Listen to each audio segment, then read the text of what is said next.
नमस्कार, माय माउली हिंदी समाचार में आपका स्वागत है और मैं हूं शेख इस्माइल। बेला मंडल के सदलपुर स्थित महादेव और भैरमदेव मंदिर में जंगी यात्रा शुरू हो गई है। हर साल पुष्प मास के दूसरे महीने में शुरू होने वाले ये यात्रा अमावस के दिन दही हांडी काले के साथ समाप्त होती है। ये यात्रा कोरंगे कबीले के लिए एक प्रथा है। यात्रा शुरू होने से पहले पूजा अर्चना की जाती है। इस अवसर पर कोरंगे सोनेराव दंपति ने ढोल भजन मंडली और ढोल की ध्वनि के बीच पूजा अर्चना की। सबसे पहले उन्होंने पूजा की और जल से विघ्नेश्वर की पूजा की। फिर शिवलिंग का अभिषेक और पूजा की, जो पंचामृत से स्वयंभू लिंग के रूप में प्रकट हुआ है। उसके बाद उन्होंने भैरमदेव की पूजा की और उन्हें नए वस्त्र पहनाए। इस अवसर पर बोलते हुए कोरंगे सोनेराव ने कहा है कि सदलपुर में महादेव और भैरमदेव जंगी यात्रा जो हर साल पुष्प मास में शुरू होती है, आज से वो शुरू हो गई है और कहा है कि यात्रा में आने वाले श्रद्धालुओं की सुविधा के लिए सभी प्रबंध किए गए हैं। यात्रा में आने वाले श्रद्धालुओं को किसी भी प्रकार की असुविधा का सामना नहीं करना पड़ता है। यहाँ विभिन्न राज्यों से हजारों श्रद्धालु अपनी मनोकामनाएं पूर्ण करने के लिए आते हैं, ऐसा उन्होंने कहा।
नंदेश्वराय नमः लिंगपिंडवासुदेवाय ओम जनार्दनपिंडराय नमः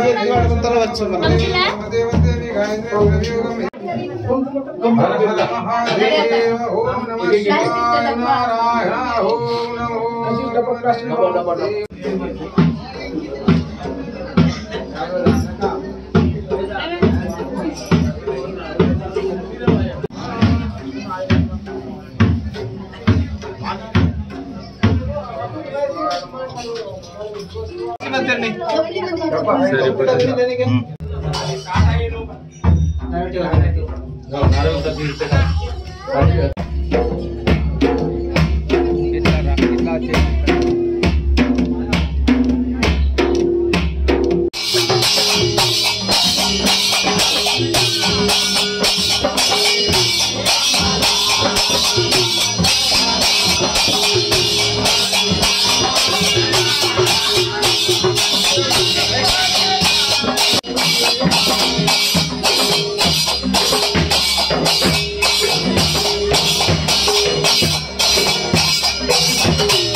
శ్రీ మహాదేవ్ భైరమదేవ్ సదల్పూర్ జంగి జాతర ఈ రోజు నుంచి ప్రారంభమవుతుంది. మరి ఈరోజు పాలాభిషేకంతో ఈరోజు సదల్పూర్ జాతరలో మహాదేవ్ మరియు భైరమదేవ్ యొక్క పాలాభిషేకంతో మొదలుకొని అదేవిధంగా 27 నాడు దర్బారు మరియు 29 నాడు దయాండ కార్యక్రమంతో ముగిస్తుంది. ప్రతి సంవత్సరము లాగానే ఈ సంవత్సరం కూడా కురంగ వంశస్థులు మేము పూజ నిర్వహించి ఇక్కడ జాతరని ప్రారంభిస్తున్నాము. మరి అదేవిధంగా ఈ యొక్క దేవుని మీద నమ్మకం ఉన్న ప్రతి భక్తులు తమ తమ యొక్క కోరికలను తీర్చాలని వస్తున్నారు. వాళ్లకు ప్రతి ఇక్కడ ఆలయ కమిటీ తరఫున కూడా అన్ని విధాలుగా సౌకర్యాలు ఏర్పాటు చేయడం జరిగింది. మరి తప్పకుండా తమ తమ యొక్క కోరికలను తీర్చేటటువంటి ఈ పరమేశ్వరుడు వాళ్ళకు కరుణ చూపించి వాళ్ళ యొక్క సమస్య వాళ్ళ యొక్క దుఃఖాన్ని తొలగించి వాళ్ళకి సుఖాన్ని అందించాలని భగవంతుని కోరుకుంటున్నా. మరి ఈరోజు చూస్తే మన యొక్క భైరమదేవ్ మహాదేవ్ ప్రభుత్వం ఎటువంటి చర్య తీసుకోలేదు. దీన్ని కూడా పునరుద్ధరణ చేసి మరి మా యొక్క ఆదివాసీ దేవస్థాన సదల్పూర్ కమిటీని వాళ్ళు మా యొక్క వినతి పత్రాన్ని స్వీకరించి ఇంతకు ముందు కూడా మేము ఇవ్వడం జరిగింది. కానీ ఎటువంటి ప్రభుత్వాలు దీని మీద పట్టించుకోలేదు. ఎందుకంటే ప్రతి సంవత్సరము ఎందరో భక్తులు వస్తున్నారు. మన తెలంగాణ కాదు, మన మహారాష్ట్ర నుంచి, ఛత్తీస్గఢ్, ఒడిశా నుంచి కూడా మన ఆదివాసీ ప్రాంతాల దూరం నుంచి భక్తులు తమ యొక్క కోరికలు తీర్చుటకు ఇక్కడ భక్తులు వస్తున్నారు. ఎందుకంటే వాళ్ళ యొక్క దేవుని మీద నమ్మకము, మరి వాళ్ళు చేసిన వాళ్ళ దేవుడు చేసిన ఉపకారాన్ని వాళ్ళు తీర్చడానికి ఇక్కడ సదల్పూర్ భైరమదేవ్ మందిరంలో వస్తున్నారు. కావున అందరూ ఇక్కడ ఉన్నటువంటి ప్రతి ఆలయ కమిటీ తరఫున అందరికీ కృతజ్ఞతలు తెలుపుతున్నాం. ఈరోజు బేల మండల కేంద్రంలోని సదల్పూర్ గ్రామ పంచాయతీ పరిధిలో ఇక్కడ గుట్టకు ఆనుకొని ఉన్నటువంటి ఈ ప్రదేశంలో ఇక్కడ క్రీస్తు శతం నాటి ఈ మహాదేవ్ మరియు భైరమదేవ్ 2 ఆలయాలు ఉన్నాయి. ఈ ఆలయాలు ప్రతి ఏటా పుష్యమాసంలో ఇక్కడ జాతర వారం రోజుల పాటు నిర్వహిస్తారు. ఈ జాతరలో తెలంగాణనే కాకుండా తెలంగాణ, మహారాష్ట్ర, ఛత్తీస్గఢ్, ఒరిస్సా రాష్ట్రాల నుంచి కూడా భక్తులు ఈ దర్శనానికి వస్తుంటారు. అయినప్పటికీ కూడా ఇక్కడ ఉన్నటువంటి రాష్ట్ర ప్రభుత్వాలు కానీ అక్కడ ఉన్నటువంటి కేంద్ర ప్రభుత్వాలు కానీ వారి యొక్క భక్తుల యొక్క నమ్మకాన్ని నెరవేర్చలేకపోతున్నాయి. అందుకని ఇప్పటికైనా ఈ ప్రభుత్వాలు ఈ స్థితిలో అవస్థలు ఉన్నటువంటి ఈ ఆలయాలను, ఈ యొక్క భైరమదేవ్ ఆలయాన్ని నిర్మించి భక్తుల యొక్క ఆశని, వారి యొక్క నమ్మకాన్ని నెరవేర్చాలని మేము కోరుకుంటున్నాం. ఇప్పటికైనా ఈ ప్రభుత్వాలకు వినవించేది ఒకటి, దయచేసి ఇక్కడ వచ్చే భక్తులు ఇతర రాష్ట్రాల నుంచి కూడా ఇక్కడ దర్శనానికి వస్తుంటారు. కాబట్టి ఆ భక్తుల యొక్క నమ్మకం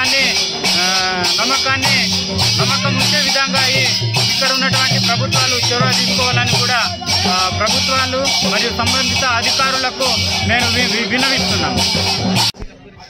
సదల్పూర్ భైరమదేవ్ జంగి జాతర ఈరోజు 23 నుంచి ఈ నెల 29 వరకు వారం రోజుల పాటు ఈ జాతర కొనసాగుతుంది. ఇటు జాతరకు నిర్వహిస్తున్నటువంటి ఈ ఆలయ కమిటీ వారికి మరియు ఇక్కడికి వచ్చేసినటువంటి భక్తులకు అందరికీ కూడా ఆ దేవుని ఆశీస్సులు ఉండాలని కోరుతున్నాను. ఈ జాతరకు వచ్చేసినటువంటి భక్తులకు ఎలాంటి అవాంఛనీయ సంఘటనలు జరగకుండా అన్ని రకాలుగా చర్యలు తీసుకుంటున్నాం. పార్కింగ్ కూడా సపరేటు ఇది చేయడం జరిగింది. అక్కడ కూడా బందోబస్తు ప్రొవైడ్ చేస్తున్నాం.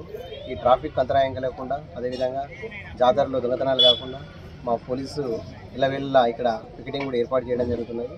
అదేవిధంగా చిన్నపిల్లలు ఇక్కడ జాతరకు వచ్చేసినటువంటి పిల్లలు కూడా తప్పిపోకుండా మైక్ కూడా మేము ఏర్పాటు చేస్తామని తెలియజేస్తున్నాము. కాబట్టి ఈ వారం రోజుల పాటు భక్తి శ్రద్ధలతో అందరూ కూడా పూజా కార్యక్రమాలు నిర్వహిస్తూ ప్రశాంత వాతావరణంలో పండుగ జరుపుకోవాలని కోరుకుంటున్నాం.